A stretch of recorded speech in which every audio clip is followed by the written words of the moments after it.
Karibu tena gũkũ gwa Kikuyu Daily News na ikorwo mgeni tweka wa gũsubscribe nĩguo tũnyitanĩre na thengiũ thutha wa Kiria Karangu Wamuraya augĩte nĩ gũikara makĩria ma mathaa 36 hours metereire gũteithĩka nĩguo makorwo makĩrekererio kuma airport. Rĩu nĩ atarĩirie mathĩna marĩa ahetũkĩirio me kũu airport apart from gũkorwo ũtukũ wa makorire nja na matiarĩ na handũ mangĩkoma me hamwe na Apostle John Paul, na thutha wa Kenya gwĩtana na njĩra nene na kũhoya ũteithio kuma wabici itiganĩte, Karangu Wamuraya finally nĩ arakorirwo magĩteithĩka thutha wa ofici ya President Ruto kwaria na wabici cia andũ matiganĩte me gatũ oro hamwe na ateti aingĩ kũingĩra kesi ĩno. Nĩ tuonete Karangu akĩonania how they got help na CS Moses Kûria kwĩranĩra kũrĩhĩra bills ciothe cia thibitarĩ, akiuga nĩ akũgaramia mbeca cia thibitarĩ cia Apostle John Paul na akorwo akĩgaramia bills cia hoteli kũrĩa maragĩikara kũu India, tukiuga Ngai arathime Moses Kûria nĩ kwĩrutĩra gwake. Na rĩu gacũrũ kohoro nĩ harĩa Karangu Wamuraya aumburite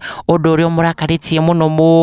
kũu India, harĩa athiĩte mũtambo-inĩ wake wa Facebook na kũrekereria ndũmĩrĩri ĩno akiuga, nikikumbuka vile niliarasiwa jana usiku airport nikiomba password ya wifi na kijana mfupi wa rika ya MC Muthenya Ndege, roho yangu inauma kabisa, acha nilale. Akiuga maririkana akihoya password ya wifi me airport kũrĩa marahingĩrĩirio na aregeire online hote kwaranĩria na Kenya nĩguo makorwo magĩteithĩka. He couldn't imagine atĩ kamwana kanini mũno agĩkaringithania na rika rĩa Muthenya Ndege nĩko kamũthimagĩra rĩera na kũmũthigithania na kũmũharas, ũndũ ũrĩa augĩte nĩguo wamũcurithirie ngoro makĩria. Kikuyu Daily News, subscribe.